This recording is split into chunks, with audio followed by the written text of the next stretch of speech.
네, 안녕하십니까. 김원준 전무입니다. 얼마 전에 정부에서 집값 잡지 못했다고 대국민 사과한 지가 엊그제 같은데 지금 또 새롭게 정책을 내놓았습니다. 바로 전세자금 대출의 규제가 들어간 상황인데요. 지금 이렇게 내놓은 규제책이 과연 신의 한 수일지 아니면 장고 끝에 내놓은 악수일지 한번 알아보는 시간과 그리고 이 정부의 의도가 어떤 내용인지 한번 알아보는 시간을 갖도록 하겠습니다. 네, 먼저 2019년도 12월에 이 전세자금 대출 규제에 관한 이야기가 한번 나왔었는데요. 단 며칠 만에 규제를 처리를 하고 상당히 혼이 났던 그런 기억이 있습니다. 집값을 이 전세자금 대출로 규제를 해서 집값을 잡으려고 하다 보니까 문매를 상당히 실컷 두드려 맞았다라고 볼 수가 있겠는데요. 2021년 10월에 내놓은 이 전세자금 대출 규제책 같은 경우에는 바로 이 금융권에 직접적으로 개입을 해서 딜레버리징, 그러니까 자기 자본 대비 차입 비율을 점점 낮춰서 가계 부채 대출을 줄여 나가겠다라는 그런 의도가 있고 또한 명분이 있기 때문에 지금 은행권에서도 순순히 말을 잘 듣고 있는 상황이라고 보시면 좋을 것 같습니다. 일단 이 시중에 유동성을 좀 제한을 해서 시중에 풀려져 있는 돈을 좀 억제를 하면서 이 가계부채 관리라는 명분이 있기 때문에 앞으로 이 가계부채 대출에 대한 랜딩 다운을 하고 있다. 점점점 줄여 나가려고 한다라고 생각을 해보시면 좋을 것 같습니다. 하지만 이게 갑작스럽게 대출 규제를 하다 보니까 많은 사람들이 당황을 하고 있는 그런 상황이다라고 말씀을 드려볼 수 있을 것 같습니다.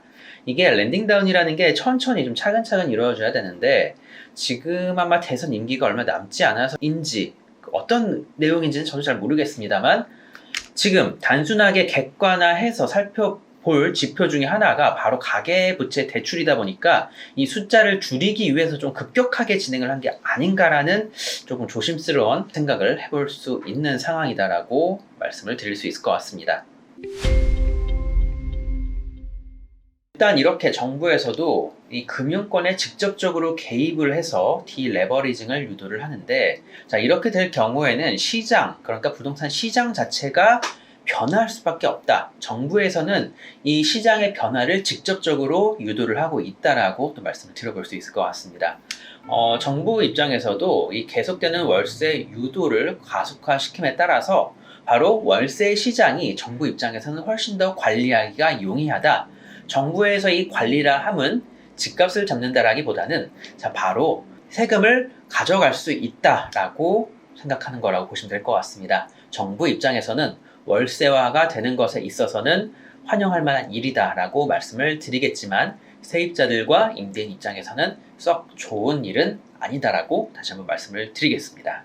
네, 일단 정부 입장에서는 이렇게 세금도 또박또박 가져가면서 이 전세라는 사금융을 막아서 앞으로는 부동산 시장을 정부에서 직접적으로 관리를 하겠다라는 의도로 역시 파악을 해볼 수가 있을 것 같고요. 보유세 및 월세화에 따른 부작용으로는 그 비용 부담이 발생이 될 수밖에 없습니다.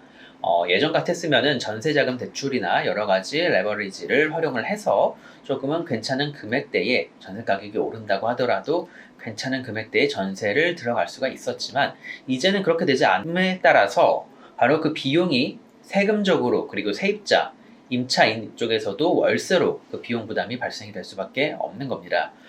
이렇게 비용 부담이 임대인과 임차인 모두 떠안게 됨에 따라서 앞으로는 시장 자체가 좀 많이 변화할 것을 예상을 해볼 수가 있을 것 같은데요. 지금 대한민국의 부동산 시장을 항상 비교를 하면서 다양한 선진국들의 바로 도심권의 집값들이 항상 비교가 됐었는데요. 앞으로 우리나라 부동산 시장도 선진국화 된다라고 생각을 해보시면 좋을 것 같습니다. 선진국 대도시들 같은 경우에는 일반 서민층들 그리고 일반적인 근로자들은 주택 취득 자체가 거의 불가능하다라고 생각을 해보시면 좋을 것 같은데요. 자, 그렇습니다. 앞으로의 젊은 사람들, 지금 현재의 10대와 20대들은 앞으로는 무조건 월세부터 시작을 할 수밖에 없다라는 겁니다. 자, 대한민국 부동산, 특히 서울과 수도권 중심 지역들 같은 경우에는 대부분의 사람들이 월세로 거주를 할 수밖에 없다. 그러면 월급의 대부분이 집값, 바로 이 월세로 들어간다라고 생각을 해보시면 좋을 것 같습니다. 자, 저축을 하기에는 상당히 힘든 그런 현실적인 장벽이 형성이 된다. 앞으로 내 집 마련의 꿈은 거의 접어야 된다라고 내다볼 수가 있을 것 같은데요.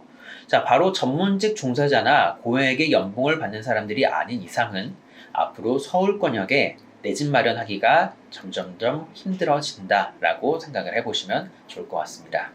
내 집 마련이 점점 어려워짐에 따라서 혹시나 집값이 내려가지 않을까라고 생각하시는 분들도 분명히 계실 겁니다.